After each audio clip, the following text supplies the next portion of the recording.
Alright, what's going on? Jesse here. Dubs in the building.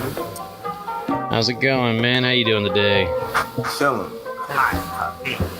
Yes, it is a warm day out for sure. Alright. But yeah, so not a great week this week for wrestling, I feel like. Or at least for WWE as far as that's concerned. Very slow paced week. Not any great matches coming out of anywhere. Nah, it was pretty underwhelming. Both. Definitely. It's just everyone was expecting some kind of answer back to the whole AEW thing over last weekend. The Double or Nothing pay-per-view that was last Saturday. We really didn't get a whole lot. We did get a little mention from Sami Zayn. I believe that was Monday night. But other than that, not a whole lot else. But we're kind of pressed for time this week. So we're just going to kind of go ahead and get into the results of Raw, then we'll go through SmackDown, and then we'll do a little bit more talking if we got some time. So we're talking about May 27th Raw. Started off with Brock coming out. Kofi was in the ring. Seth was in the ring for a little bit. They had a little bit of a back and forth. And, well, I think Seth got really pissed off here because it looks like he walked away early and just was kind of done with Brock being a, complete ass, really. Yeah, just dancing in front of him and keep stalling, I guess, as far as, like, who he's going to cast the title on and stuff. Yeah, which we find out later in the show that Brock wasn't even aware that he has an entire year to cash in with the Money in the Bank briefcase, which is, like, it's kind of comical. I was like, oh, he didn't know, but he's like been with the WWE for like over a decade now, essentially, on and off, and you telling me you don't understand how one of the biggest pay-per-views in the year, how its stipulation doesn't work when you're the winner? Like, you literally been cashed in on, and it wasn't the same night or a week or two after. Like, Seth cashed in on him at WrestleMania well after Money in the Bank. I think since he's like, I don't know, maybe it's just like part of the script or whatever, but I mean, technically, he's never really been involved in the actual Money in the Bank match, so I don't know. From people that don't look at it like that, they might be like, oh, well, he's never been in it, maybe that's why, but nah, it's probably good. Yeah, but no, so yeah, we got a little tease right there. But basically, Brock walks off. Seth had already walked off at this point, and then, of course, Dolph Ziggler comes out. And this is where, like, the first kind of really bad booking, I would say, comes in the night. Dolph comes out, attacks Kofi, cuts to commercial break after Xavier comes out to save him. And then we come back from commercial break. It looks like everything's all broken up, and New Day's walking back up through the ramp. Everything's okay. And then Dolph comes back through the crowd, up the ramp, and attacks them a second time after the commercial break. Yeah, it didn't make much sense because I was like, no. I'm gonna attack you. I'm gonna run away, and then I'm gonna come back and attack you. Not even 5 minutes later. Horrible. How long did that last? They're doing my boy Dolph dirty. Like, how long did that last? I was like 20-some minutes, 25 minutes. Like, yeah. No, and also one of the biggest things about this week's Raw that was horrible was the fact that we got about basically an hour into the show before we ever got any wrestling. So after this whole little angle, some people are calling this a match. I'm not calling it a match. I know Lance Anoa'i, I believe I said that right. I might have said that wrong. But he's been wrestling on the Independents. He is related to Roman Reigns, but him and Shane basically had a squash match where Shane and Drew just worked poor Lance over. Pretty stiffly, too. Like, it didn't look that great. Cause I was just like, that was just bad. Yeah. Now, after Monday night was off the air and everything like that, I did do some reading and whatnot, and apparently, this is actually building towards a little like fundraiser thing that Lance is a part of. Can't remember which family member it is, or if it's even a family member, but right now they're getting ready to host a like indie wrestling event, essentially, where most of the proceeds are going to go towards this person. I want to say it's cancer or something related. It's a very small article I raised, but the WWE is actually sending like one or two guys over to help Lance in like match stipulations kind of things. I want to say one of them was actually Samoa Joe.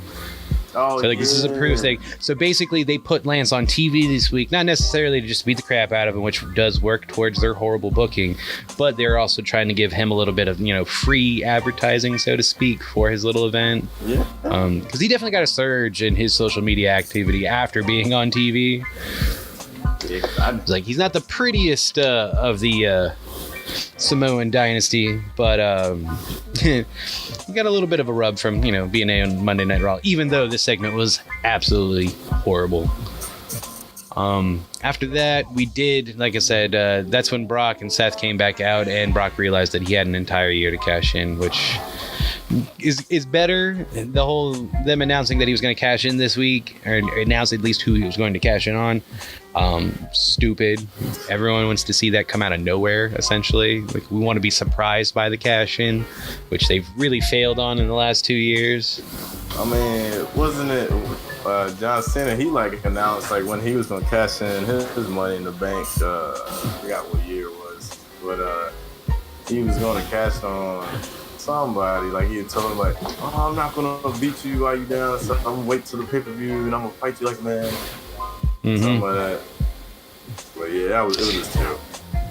Yeah, but just horrible booking.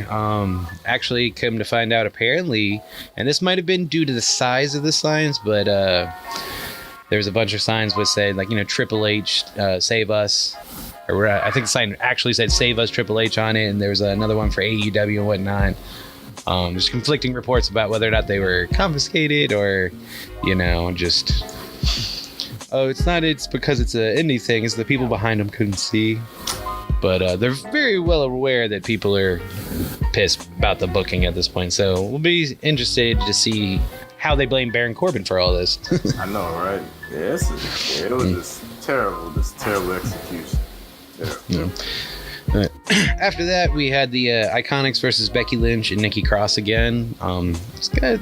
Didn't they had a match last week, correct? Yeah, I think it was a 6-man. Yeah, it was a little impromptu thing where Alexa Bliss was not going to get in the ring, so Nikki got in the ring for her, right? Yeah, because... Or was the Iconics on commentary for that? Who? Oh, yeah. I can't remember. It's very rare to see them actually wrestle, and I don't think I actually have seen them in a minute. But anyways, nice little tag team back and forth. Nothing super great. It's they're always great on the mic. This new pairing of Becky Lynch and Nikki Cross is kind of interesting. I think maybe they're gonna try to do the whole Becky 2 belts thing again by putting her over with a tag team partner. And I suppose if she was gonna tag with anybody other than one of the 4 horsewomen, Nikki Cross isn't horrible. No, that's pretty good.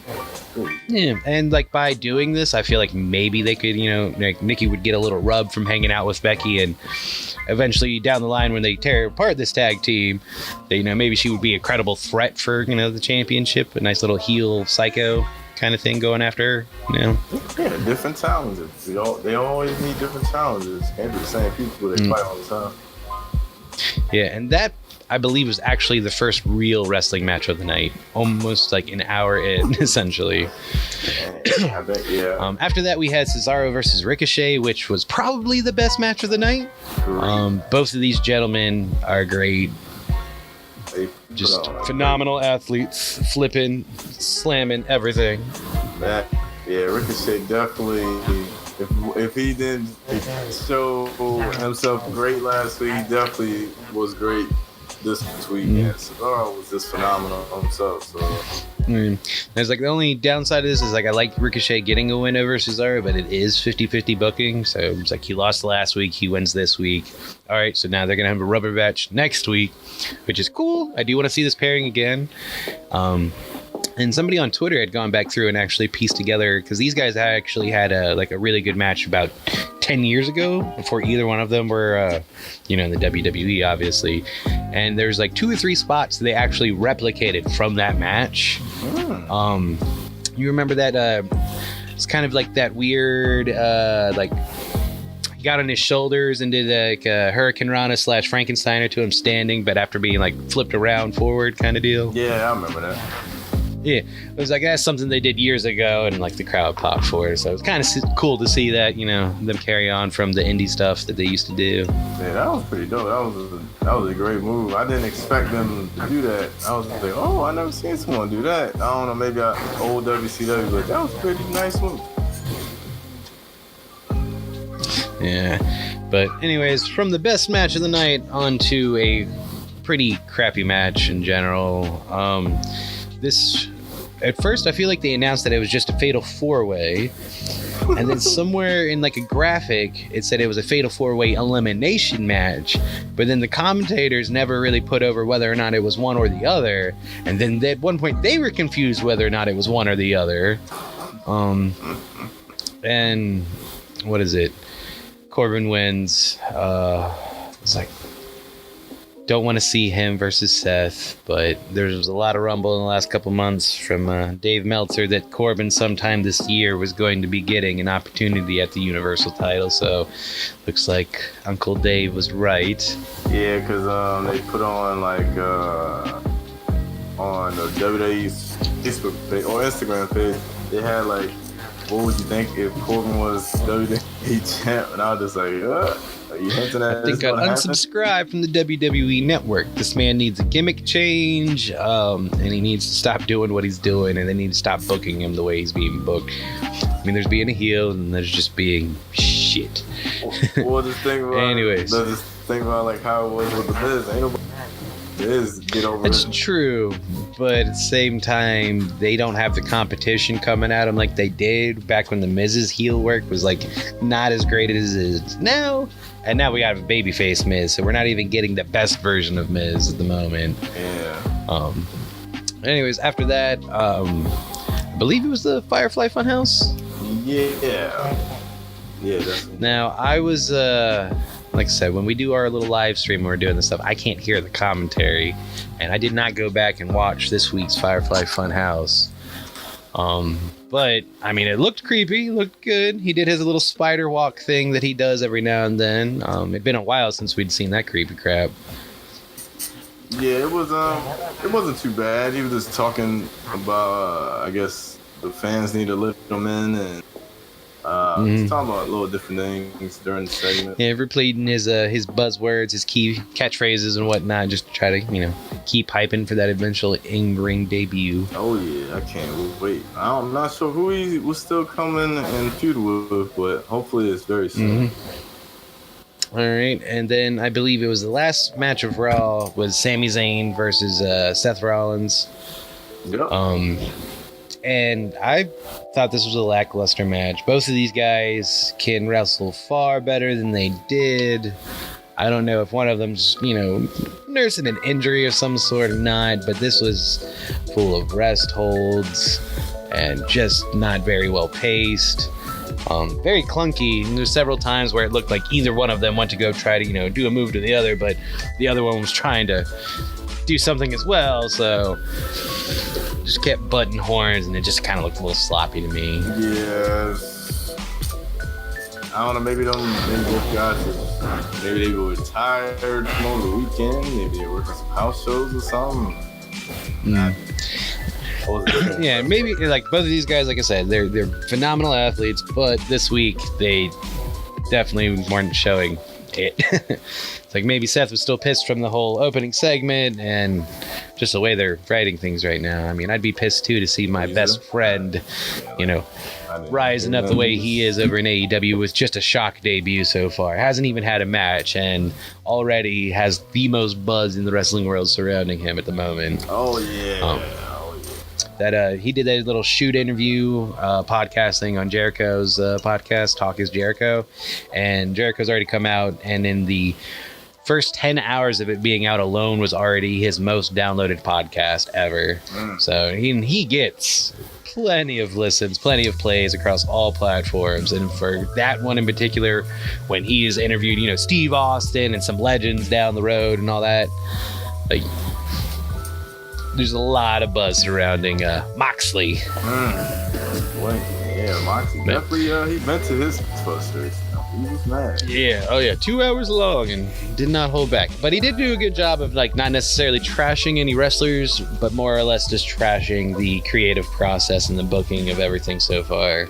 But anyways, that was pretty much Raw there in a nutshell. It was a pretty bad episode of Raw. Like I said, we didn't get an answer back for any of the AEW stuff, nothing about the throne or anything like that. The only notable thing was that Sami Zayn during that little electric chair segment did, ask a fan during that segment why he didn't ask him about AEW, and that was about it. Shane did do a spinning elbow that kind of looked like the Judas effect, which is very effective. Yeah, well, at the same time, that's because Shane McMahon doesn't know how to actually, work, so he doesn't hold back, so he just legit back elbowed the hell out of Lance. But I don't think that was necessarily a jab at Jericho, or more or less just like Shane trying to stay alive. Yeah. But we'll go ahead and move into SmackDown. SmackDown was definitely a better show this week. It actually, 20 minutes in, actually had its first wrestling match, which was phenomenal to see on a wrestling show. Oh, yeah, most definitely. It was Kofi versus KO. Now, like I said, everyone knows I'm a KO fanboy. That's his guy. Yeah, that's my guy. Us big guys got to stick together.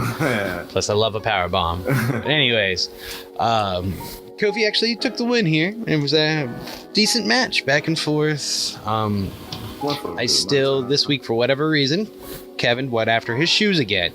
And I don't know what they're trying to work towards here again. Maybe he just liked his shoes for some reason. I don't know. But it's like, it wasn't a great match, but it was an alright match. Still better than everything except for Ricochet versus Cesaro on Raw last week. But, a little build up for, their culmination. What is it? It looks like they're building towards another pay-per-view match between these two, but with the whole Super Showdown thing going on right now, there was some emphasis on like, hey, why is Kofi doing this? He should be worrying about Dolph, not Kevin. But like I said, they're still waiting for the payoff for that, but they still have to build towards this crappy pay-per-view on a Friday in another country that doesn't respect anybody. Nope, it doesn't. But anyways, like I said, KO loses this one. Kofi goes over. Not a bad thing. You want to see your champ be strong anyways. After that, we got a little weird segment. I thought we were actually going to get a match, which would have been great, because I don't remember the last time I've seen Heavy Machinery on television, let alone a Heavy Machinery match. But the tag champs came out, talked, their little thing, and then eventually Heavy Machinery comes out and says they want a shot at the belts. And pretty much these two teams are like supposed to be polar opposites of each other. Daniel Bryan, vegan. Mm-hmm. They want to save the planet together with Rowan, and well, then you have Heavy Machinery, which are 2+ size guys that obviously love fast food and industrialization. Yep, because you remember when it was during Easter, they was passing out like packets of meat and whatever. Well, but it wasn't a bad little segment, but it didn't really do a whole lot for either one of them. I didn't want this. Basically, like, I would have been happier to get a little back and forth for like 10-15 seconds and then get a match and go. Yeah, I agree. But after that, we had Carmella versus Mandy Rose, which was like kind of an intriguing match. It wasn't too bad, but they have some heat against each other. It looks like from the whole Money in the Bank situation. Carmella calling Mandy Rose an unsafe worker on Twitter, and then deleting said tweet, making it look like it was a shoot. Mm-hmm.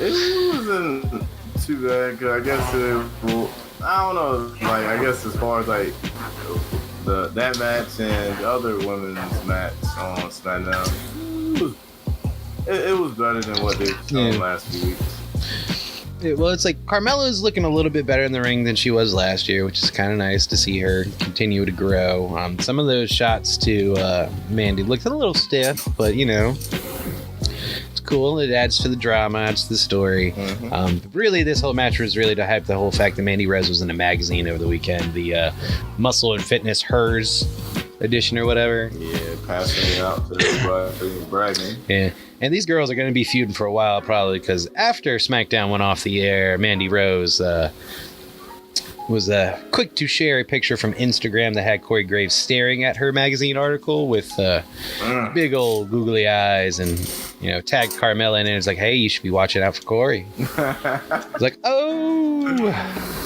drama. Yeah, drama. Yeah. But anyways, not a bad little back and forth. Mandy Rose won. I could kind of care less. I don't like the way they're pushing Mandy. It really looks like they're just like, hey, no, we haven't tried to push this blonde yet. Let's push this blonde. Good. But we'll see if she, continues to tune it up. Nation needs more like legit good matches for to really get over. Yeah, no, maybe they'll keep building her up against random, girls on the roster until, finally they break up their little tag team of Fire and Desire. 'Cause I already know, everyone knows that Sonya can outperform Mandy in a heartbeat in the ring, so. But anyways, after this, we moved on to the Shane McMahon appreciation part of the night, which is when I tweeted out on Twitter that it was time to go and take the bathroom break, go take a nap, something like that. I'm done with Shane McMahon. Everything revolves around somebody's father, his father, and the Miz's father. Yep. And his little mid-card of evil. Like, I'd be happier with it, like I said last week, and I've been saying for the last few weeks, if they, name their stable, monetize it, not have it a loose collection of goons that Shane calls upon, depending on which brand he's on. Also, stop having him on both brands. Yeah, nobody wants to see Shane that much. Yeah, we want to watch wrestlers wrestle, not the boss's son. All them wrestlers. Yeah. Now, the funniest little thing about this whole thing with them in the ring, and it was Shane, Drew, and Elias in the ring, that the 24/7 belt did come into play. R-Truth came running out and was getting chased. Got a little offense in against some of the guys chasing him, and it looked like he was safe until, the mid-card of evil jumped him, and Elias got the belt. He is the 4th winner of the 24/7 title. I'm going to do my best to remember who's won it in what order up until the point that it gets obnoxious. But that is correct. He was the 4th. Yes, but he did not hold on to that for too long, though. So Elias, 4th holder of the belt. That is his first gold in WWE, though. That's his first title. Which is, I would be slightly insulted about if I was him. Yeah, been in main roster for 2 years, and this is the first belt I get. Yeah, exactly. After that little segment, though, we move into Bayley versus Lacey Evans with Charlotte on commentary, which wasn't a bad little match. Yeah. Said Lacey Evans is she's doing pretty good for being how green she is on the main roster, and I know we did see her for weeks and weeks on end, but she was only just walking out. But she did put up a good performance, I guess. Yeah. But eventually Bayley goes over, gets the win, like it should happen. You want to see, like you said, your champ strong. But of course, I believe Charlotte did get involved a little bit, or attempted to at one point. But Bayley laid her out, which was pretty nice. Yeah, because Lacey Evans had the pin, but Charlotte was in the ring for too long, distracting the ref, and Bayley just reversed it, and Bayley got the victory. Nice. But yeah, not a bad little match between them two. I want to see Bayley continue to dominate for a little while before they take this belt off her. I want to see her get a little bit darker, a little bit more edgier with the fact that she's got to defend this belt. Yeah. I feel like the black that they added to her outfit this week, I don't think I've seen that one before, so it looks like her attire's changing, but that could just be me being non-observant because I'm a man. I think anytime a champ wins, I think they just change up their gear just a little bit. Yeah. And then, of course, we move on to the main event of the night, which was a horrible booking decision, but it turned out kind of okay. We got a nice little feel-good moment out of it, but it was Roman Reigns and R-Truth versus Drew McIntyre and Elias. So the established team of Drew McIntyre and Elias, that's fine. We know they're the mid-card of evil. But out of nowhere, they included Truth in this match. Okay, Truth had already technically, been laid out earlier in the evening. He has no part of the dad beef that is currently surrounding every angle that Shane is involved. So he shouldn't be on Shane's bad side, other than the fact that, he ruined his little celebration, kind of. Exactly. But he didn't lay a hand on Shane. He didn't do anything, technically. So they just decided to pair these two together because of what they decided to do at the end of the match. And like I said, it wasn't a great wrestling match. We got a great little feel-good moment in the fact that eventually Roman Reigns pulled out his stereotypical spots, My guy. hit the Superman punch and the spear and did the nice man thing. After winning the match, while what's-his-face was still laid out, he hit him with another Superman punch or another spear, one of the two, right? He had another spear and calling for Truth to get the pin. Yeah. So he let Truth pin Elias after the match because the 24/7 rule had been suspended during the match. So Elias couldn't get pinned and lose the belt in the same manner, which is stupid. You can't announce a rule for a belt, a title, and then have an authority figure not even like a month later after it's introduced being like, we're holding off on the main stipulation of this. He is that champ, but we're not going to pay attention to that rule. Terrible. Knowing full well that he wasn't going to be the champ by the end of the evening. Anyways, they could have just kept that in there without announcing it. That is true. That is true. So yeah, it's like WWE in its standard fashion right now, just bad booking, giving away things they don't gotta give away. Do you think they really cared what AEW did over Saturday? I don't think they did. Oh, definitely.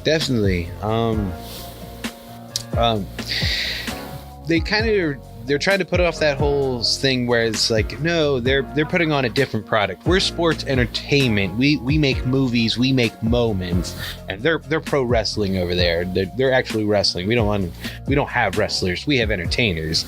But everyone in creative, all the wrestlers backstage watch that pay-per-view. So at some point, someone's saying something. Or somebody's probably pitching ideas during the creative meeting, being like, oh, we can't do that, AEW did it. Oh, so you did watch. Yeah. But I don't know. Grade Raw and SmackDown. I don't have great grades as a combined. If I had to give Raw a grade, it's super easy. I'm gonna give Raw 1 star. Yeah, the Firefly Funhouse, the Cesaro versus Ricochet, best parts of the evening. I wish I could give them both a star just for that, but the sheer amount of crap that filled up the rest of those 3 hours was horrible. So 1 star for Raw for me. SmackDown, I put it like right in the middle, like 2.5, almost 3 stars. Like I said, nothing that stood out that was great wrestling, no great storytelling, but at least they had wrestling for the majority of the show. Yeah, I agree on that. Yeah. Raw, I don't know.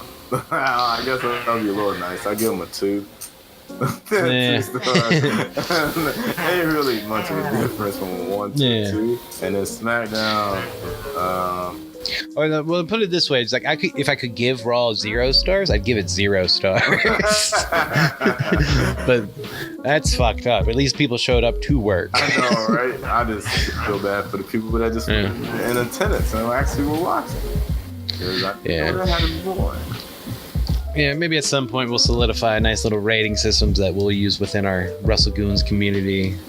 Make a graphic something for it. We're in the middle of making some new stuff.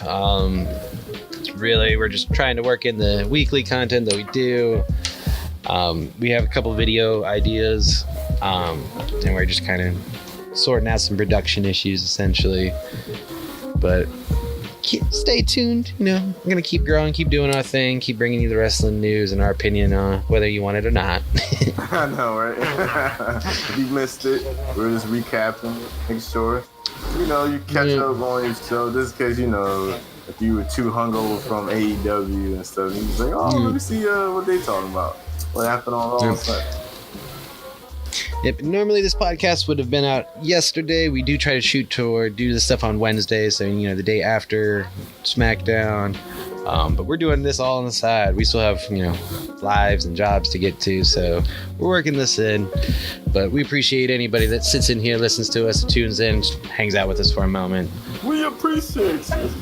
That's right. But that's been Raw and SmackDown for the week. I've been Jesse. Good. And we will see you all Monday night. Yeah.